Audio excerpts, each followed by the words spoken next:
Good evening and welcome to Let's Talk About Spirituality, which has been interesting because everything that I had in place to do tonight using my computer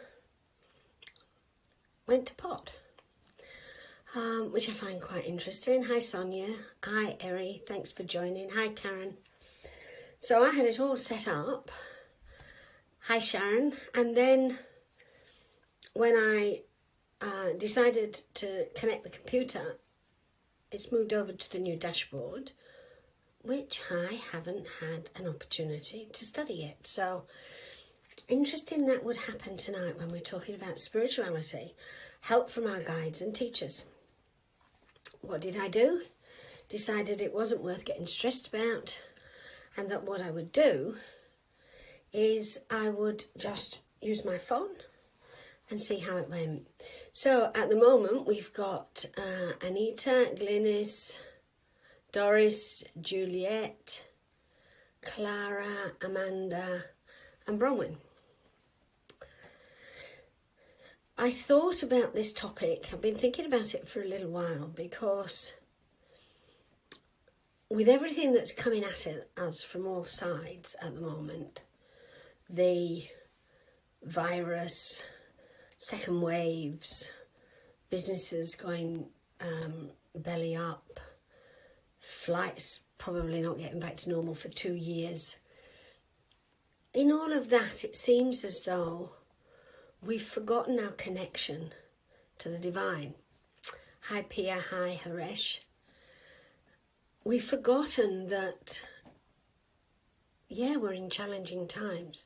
And for some people, it's very much harder than it is for others. But at the same time, the fact that we're guided and protected has never changed. So that's why I thought if we had a bit of a talk about it tonight, it might clarify a few things. And let's start by looking at the meaning of spirituality itself. Because as John says, we're all spiritual. We don't have to try to be spiritual. We are. We just need to remember how to operate from that perspective, not from our mind or our emotions. But what is spirituality? For me, it's a state of being. It's a state of being in acceptance. People talk about unconditional love. And unconditional love is wonderful. What does it mean? What it means is that you accept that where someone is choosing to be is where they're choosing to be as part of their journey. And either it will go really well for them and they'll learn, or it won't go really well for them and they'll learn. Hi Glynis and Caroline, Mandy, Yumiko. Good to talk to you. So how does that fit? If we're independent people, there's a lot of confusion around this as well. You know, we all have our soul path, our soul journey. So if we're connected to the divine, we have a higher self, why do we need guides and teachers? When you go to university, do you expect the Chancellor to be the one that teaches you? Or do you have others who specialise in specific areas that will work with you on that topic and help you to be the best that you can be in how you learn, understand and develop it? To me, it's kind of the same thing. We're all at different levels. We've all got our own specific areas of specialty, if you like, a life that's devoted to learning about a particular topic. So surely we're better to work with people who've been down that path before us, who have studied it, they know about it, they're happy with it. And they can share that, they can convey that to us. More importantly, that they can convey it at the level we're at.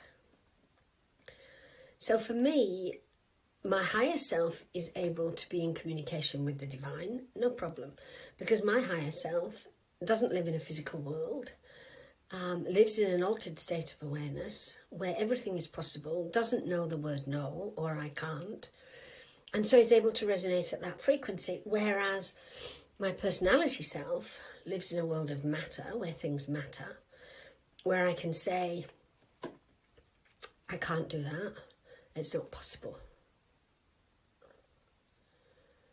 So for me, we need guides and teachers, because if we're really wise, we can learn from their mistakes.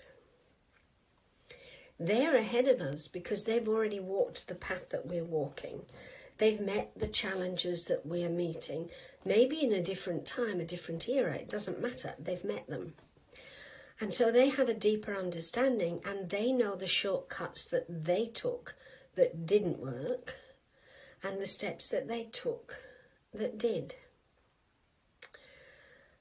And if we're wise and if we're smart, instead of thinking we know best, we'll listen to what they say and we'll learn from what they have to share. John's a teacher. He's an ascended being, he's a master, but he's a teacher. And so what he says to us with regard to our spiritual journey is very much based on the fact that he understands the world in which we operate.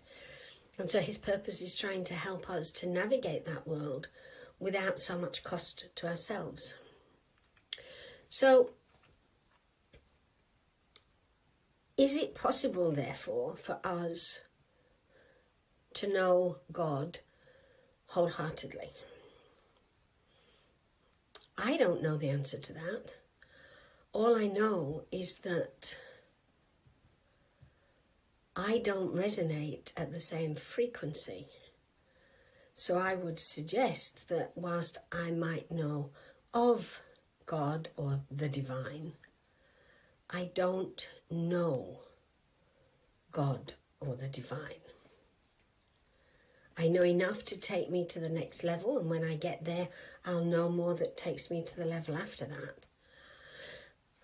And that's where the guides and the teachers come in. There are 7 planes of consciousness, and there are guides and teachers that help us with each of those planes of consciousness.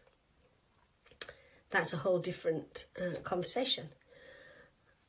They're there to help us to navigate our emotional body, to help us navigate our mental body, to understand why we're afraid, to understand why we limit, so that through the understanding and the acceptance that it's there, we can learn to move beyond it into something more, to be others. I've had some questions sent to me as a result of suggesting this. One of the questions was, if God or the divine is the one source of all light, why are there so many guides and teachers on the spiritual plane? Why can't we connect to and ask for guidance directly from God? Well, of course we can, and a lot of people call that prayer. But then the people that pray don't usually sit and wait for an answer. They ask, but they don't sit to hear an answer, to listen to an answer. Why are there so many guides and teachers? If you look around you, why are there so many guides and teachers in the physical world? Why do we have so many people that are offering to help us to navigate our path? Because it's complex, because we're complex. Because we take what's simple and we make it complicated. If you look at the situation with the pandemic, you've got some countries that have taken action to limit its impact. You've got other countries that have said, it's no worse than a flu, let's let it go and see what happens. You've got a variety of different ways of looking at the same thing.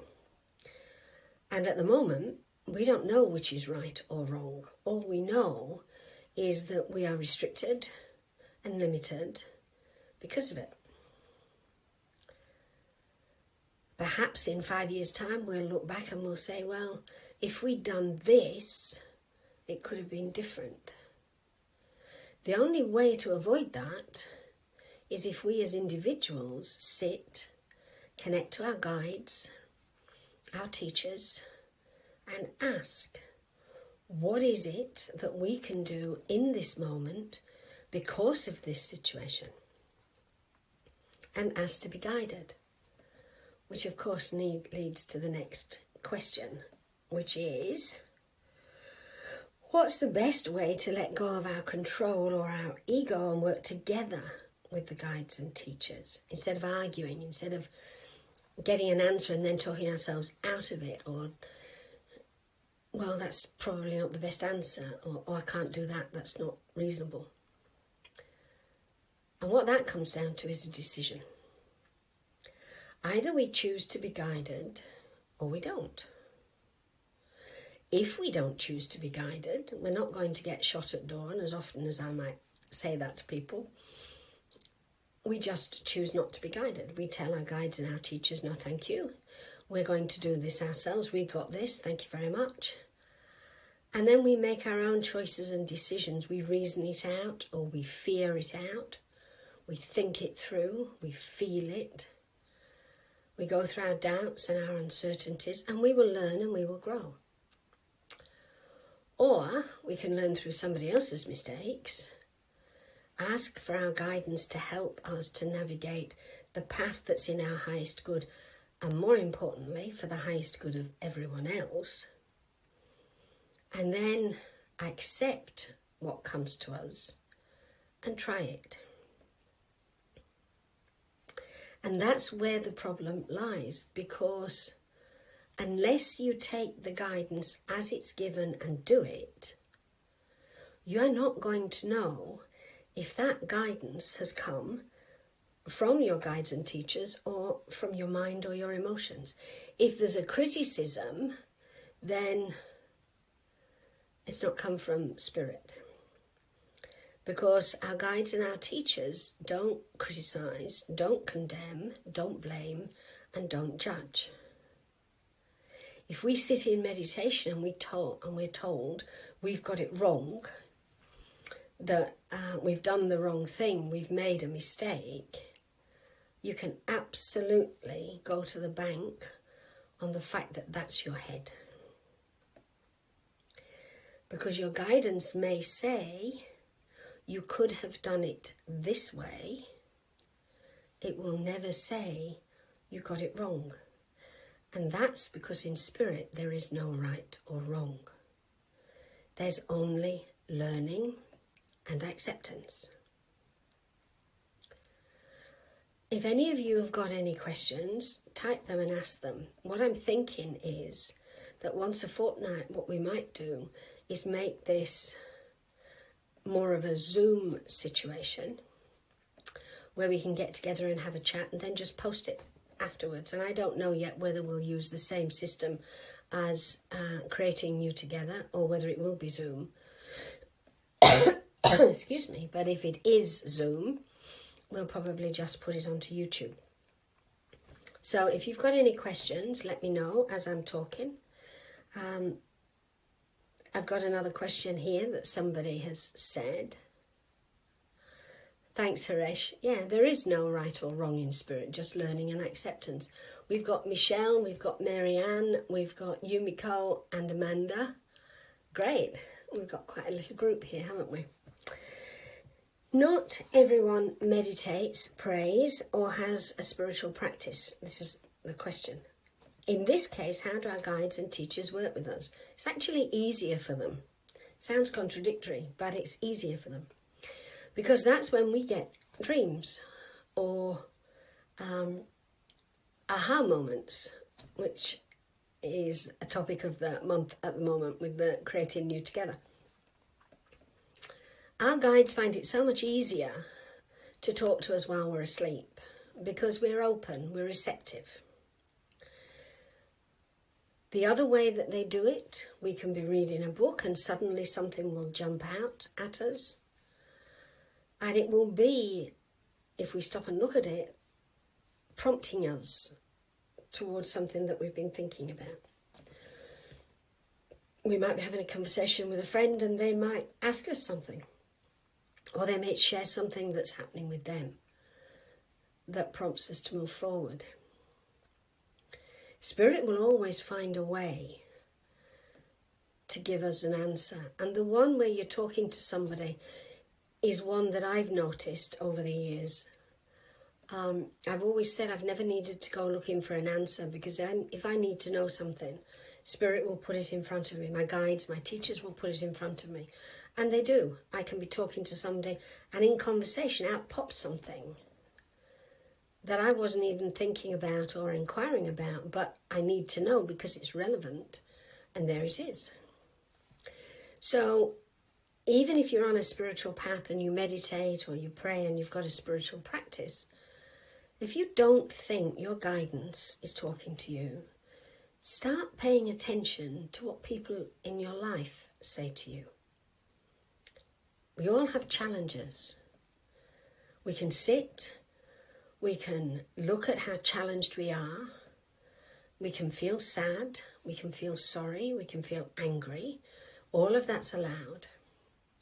At some point, however, if we're on a spiritual path, we're required to find an acceptance of that challenge, to accept that it's there in our lives because something more beautiful, something bigger, has the opportunity to come out of it. That by being challenged, by being stretched, our spiritual journey is going on to a whole other level. If we can accept that we are here, if we can accept that we are more than we perhaps think we are, and they're two big ifs, then it's easy to accept that there must be something else there to help us and to guide us. And if they're guiding us, it presupposes that they might know a little bit more than we do, that they may see a little bit further than we see, and that if we're willing to listen instead of argue, they may show us something that we would never have considered without them. If you think that these conversations will be beneficial, put a comment on the page and let me know. I am happy to start doing fortnightly meetings and hopefully we can get a bit of a dialogue going instead of me just prattling on.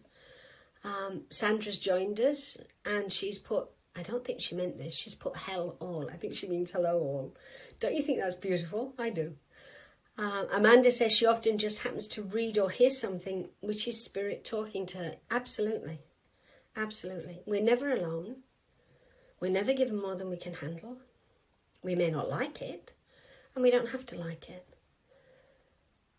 If, however, we are on a spiritual path, then that means we chose to be challenged so that in growing ourselves, we can help other people on their journey. If you don't like the heat, then don't stand in the kitchen, because standing in the kitchen with Spirit, it can get pretty hot. So I've got a few people that think it sounds like a good idea. Sharon says she completely gets that challenges offer an opportunity to grow. I can't see the rest of it because I'm on the phone and I can't scroll down to get it, Sharon. Anita says, brilliant. Yes, please. The idea of fortnightly meetings. Glenys, Marianne, Pia. Clara, hi Clara. Michelle, hope everything's okay. Michelle, we're still sending you lots of pink bubbles and love. Haresh provides us with a more lucid understanding of what it means to be spiritual. Because being spiritual is not about being holier than thou. It's definitely not about being perfect.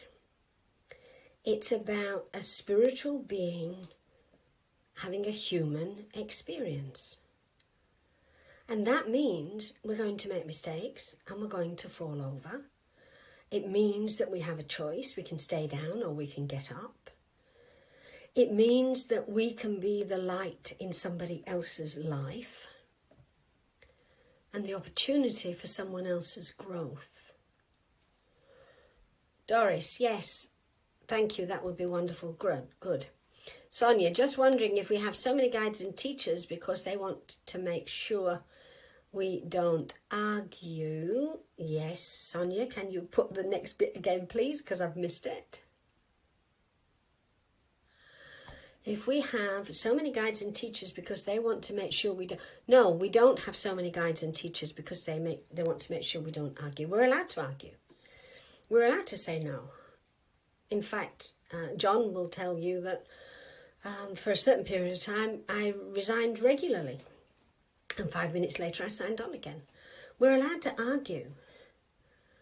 What I'm saying is, if we were smart, instead of arguing, we'd say, okay, this is something that's been suggested. It's not something that I thought of. I don't even know if it's possible. But if it's been suggested, perhaps there's something in it that I can take forward and try. And if it doesn't work, I've learnt something. And if it does work, I've learnt something. Yeah, you're right, Doris. It is living by example. It's being a role model. And role models are better when they say, I can, instead of, I'm not sure. I will, instead of, perhaps. So, I'm not going to say any more about this particular topic tonight. But please, if you've got anything you want to say about it, drop a post into here, because I will check them and I will respond. And if it seems as though people would like to have a conversation instead of me just answering the posts as they crop up, let me know. Because I think it's time we focused on our spiritual journey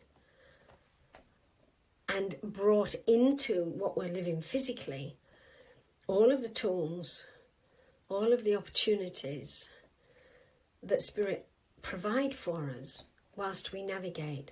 There's a lot of fear, a lot of pain, a lot of negativity in the world. And if we bring in the light of Spirit, we can make a difference. So before I close, what I want to ask is that we all take a few moments just to close our eyes and breathe.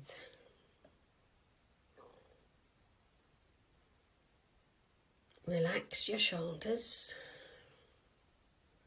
and your scalp.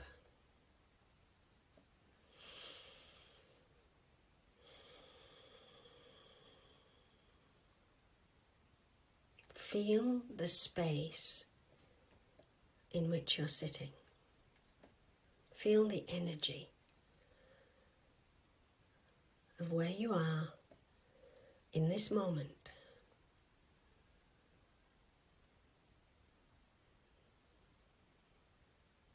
And breathe.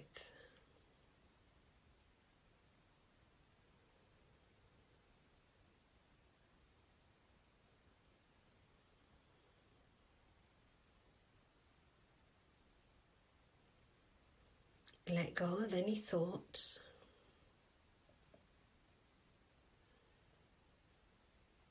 And breathe.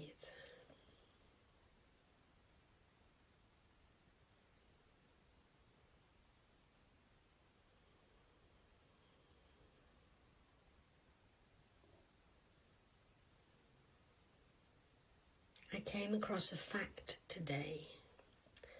The second most used word in the English language is be.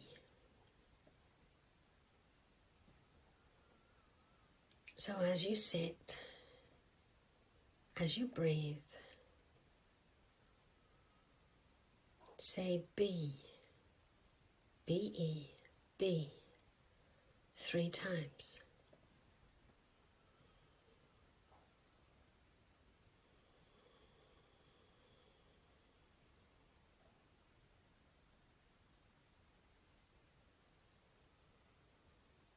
It could stand for beautiful energy. B.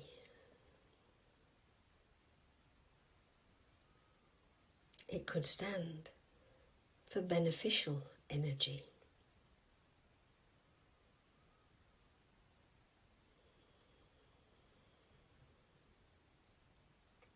Or it could just stand for B.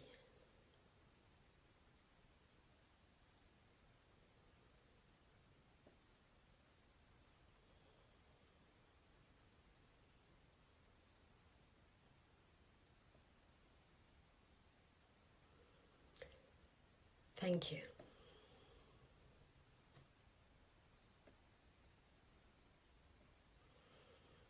So just hold on to that feeling.